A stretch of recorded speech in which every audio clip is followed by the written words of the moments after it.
screw Instagram. Forget about it. We broke up. I just got so fed up. That's a toxic relationship right there. Takes everything from you and you get nothing in return. It's not even real happiness, it's fake. 4 days ago, I decided to deactivate my Instagram account.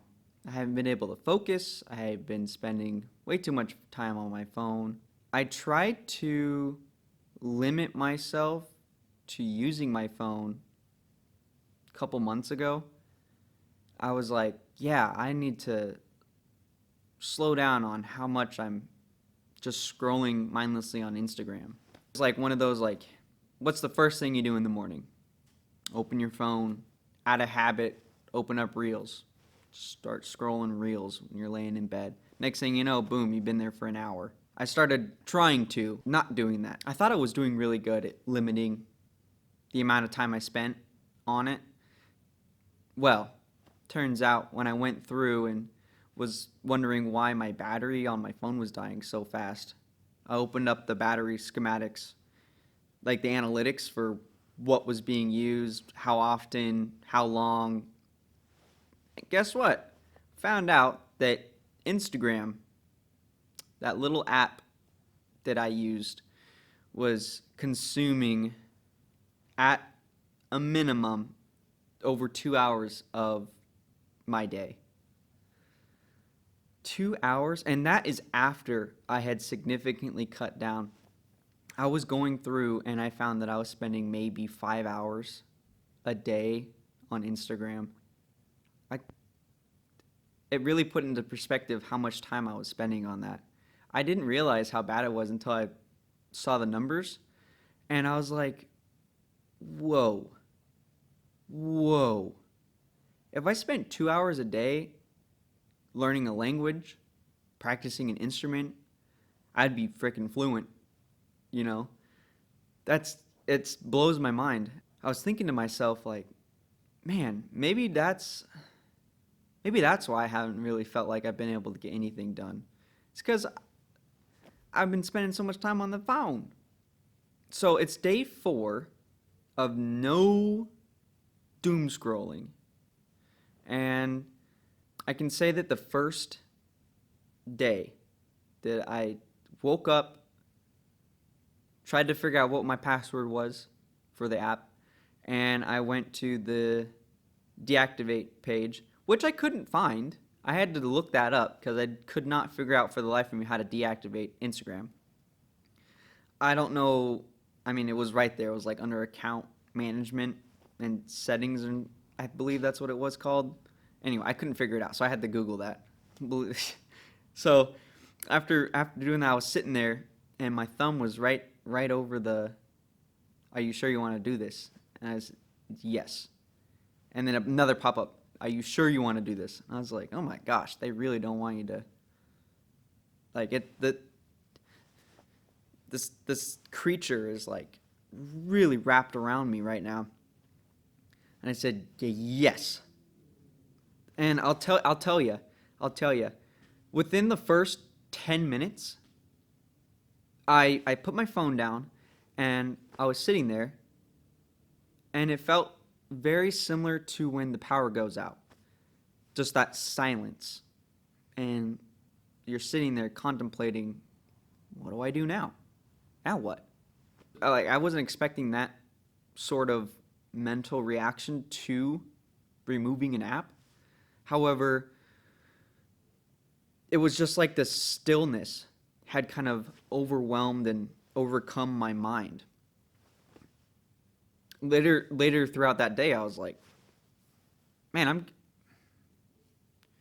getting like this weird itch. And it wasn't until the next day after I deactivated that I started getting messages from my friends and family. They're like, dude, where'd you go?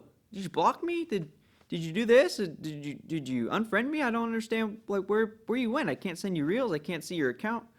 What happened? And I was sitting on my bed and I was just kind of laughing. I was like, you know, I'm taking a break, guys. I can say by, like, doom scrolling, right? It's a kind of a trendy word. it shortens your time frame that you're able to focus on anything, whether that be reading, watching a video, like doing any activity. My mind and dopamine receptors are completely fried. And after a couple days of not having it, like today is the first day where I haven't picked up my phone to really check Instagram, check reels, see what people are sending me. The best way I can describe it is it's like black tendrils just creeping into your brain. That's the best way to explain it. It sounds crazy, but that's been my experience so far. It was really difficult to get rid of. Taking that step to actually officially get rid of it and purge that from my mind it was tricky because I'd been contemplating doing that for months, but obviously I still had it and I was still spending so many hours every day on it. Every time I'd go on break, turn it on. Every time I would just, go to the bathroom. What am I doing? Scrolling. I'm scrolling. I'm doom scrolling. Take a break for 2 hours, come back and see that all the group chats I was in, they'd sent over 20 reels, within the hour. Boom, boom, boom, boom. So then I'm sitting there watching, laughing. What are they sending me? Just mindless stuff. I found that I couldn't focus on playing chess. I can't focus on simple editing. I can't focus on anything. If I want to grow and if I want to improve and be able to formulate a proper sentence, I need to be able to have a clear mind. And by doom scrolling and all this social media, and it doesn't help. It actually makes things worse. Not only that, one of the big reasons why from the beginning, why I wanted to get rid of social media, specifically Instagram, because that's pretty much the only thing I have. I'm tired of watching people live the life I want to live. I'm sick of it. You're watching all these people with fancy cars and oh, that's my dream car. Oh, look at this guy. He made it out and now he got his own house, and I can't keep living vicariously through my phone. It's not going to get me anywhere. You turn off your phone and you're like, dang, I really am just in my bed in the dark, not doing anything. And I've already noticed an improvement in my vocabulary, and my mind is starting to heal from just the dopamine after dopamine rush of video after video after video. Was this a New Year's resolution? Absolutely not. I think that's the silliest thing.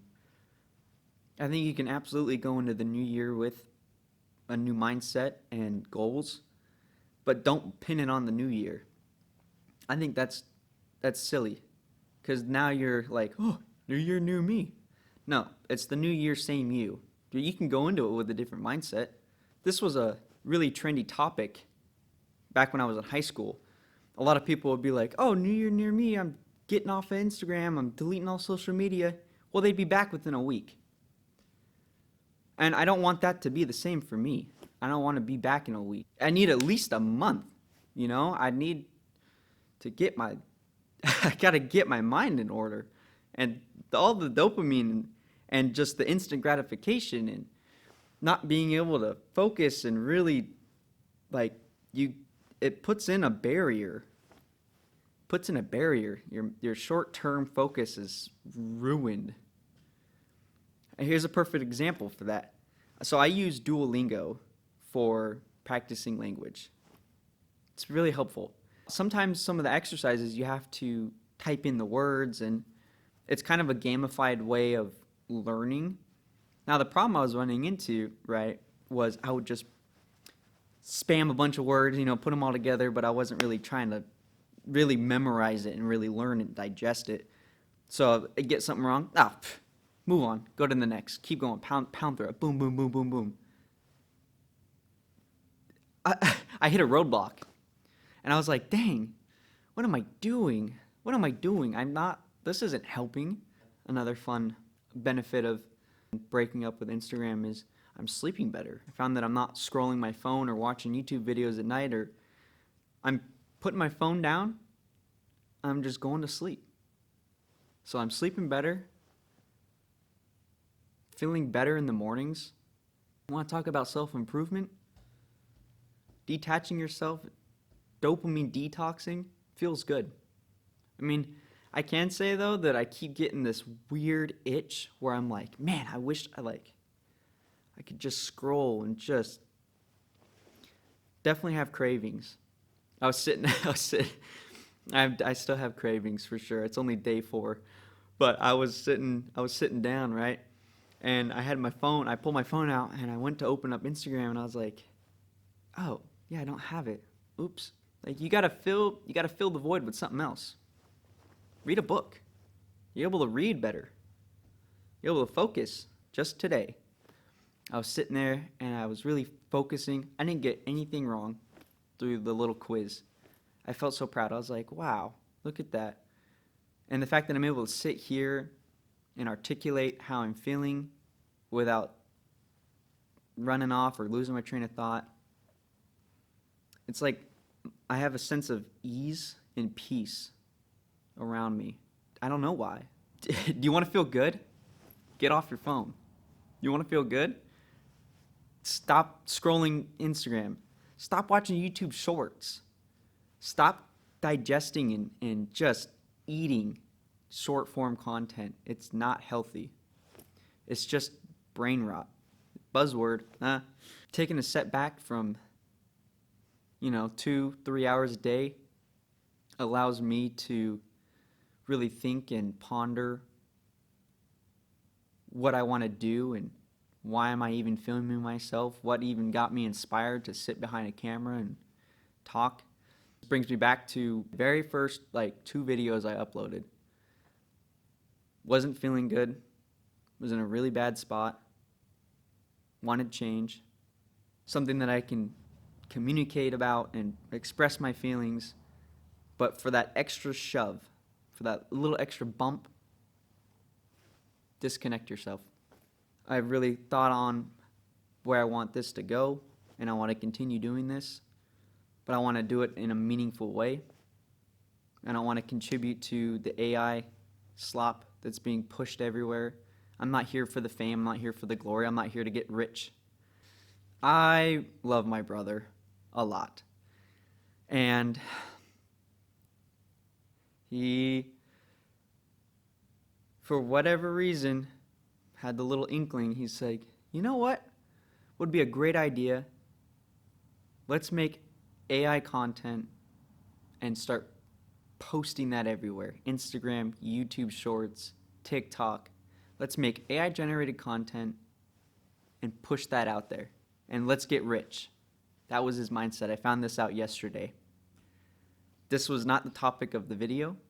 I bring this up because I wish that he would detach himself from social media, because all of that content and all the advertisements, he is their target. And he is the one who is now contributing to this epidemic, I would call it. And I sat down with him and I tried to explain, listen, man, I support you and I'll support your actions, but you trying to make AI content to become rich and just shoving it out there, and there's nothing organic about it. It's all prompts that are generated. It's not going to help you. It's not going to make you money. I think the time, in my opinion, I think the time for making AI generated content was a couple years ago. Back in the heat of everything, that was all new. I think the time for pure generated slop, the peak to make money off of that, was a while ago. I think it, especially with how many people are getting into it now, that just makes it more competitive. I respect the hustle. It's not, I can't back him. I can't back that. If you make AI slop, I'm sorry, I can't back you.